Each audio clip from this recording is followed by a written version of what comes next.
of people who've been a part of this journey. I would like to thank మీ అందరికీ.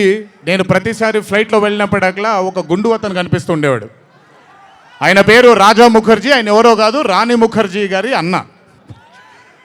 So I would like to thank Raja. I would like to thank all the people from YRF studio. I would like to thank Sanjay sir for మొదటిసారి నాకు పెద్ద బాంబే ఇష్టం ఉండదండి, వెళ్ళి అక్కడ ఉండడం నాకు ఇష్టం ఉండదు.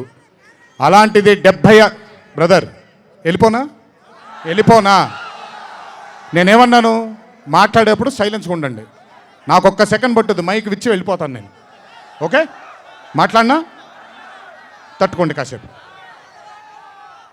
So I would like to thank the whole team of YRF Studios for taking care of me, for making me feel like home, for making me feel like Hyderabad, and for making me feel extremely comfortable.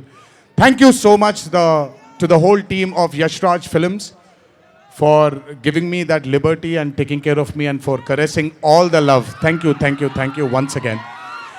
Can't wait to be back with YRF. Number 2, I would like to thank my director Ayan Mukherjee. బ్రహ్మాస్త్ర ఈవెంట్కి నేను రావాల్సింది. ఆ రోజు చిన్న ఈ గణేష్ నిమజ్జనం ఉండడం వల్ల లేదా మన వినాయక చవితి సందర్భాల్లో కొంచెం పర్మిషన్ లాస్ట్ మూమెంట్లో కొంచెం ఇదవ్వడం వల్ల నేను రాలేకపోయాను. బెస్ట్ పార్ట్ ఏంటంటే అయాన్ కూడా ఆ రోజు అక్కడికి రాలేకపోయాడు, ఎందుకంటే బాంబేలో తను బ్రహ్మాస్త్ర సినిమాకి ఫైనల్ మిక్సింగ్ చేసుకుంటున్నాడు. డెస్టినీ చూడండి, ఈరోజు హైదరాబాద్కి వచ్చాడు, ప్రీ రిలీజ్ ఈవెంట్కి వచ్చాడు, కానీ నా దర్శకుడిగా వచ్చాడు.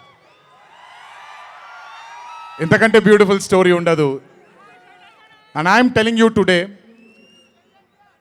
there wouldn't have been any director in this country than Ayan Mukherjee to helm War 2.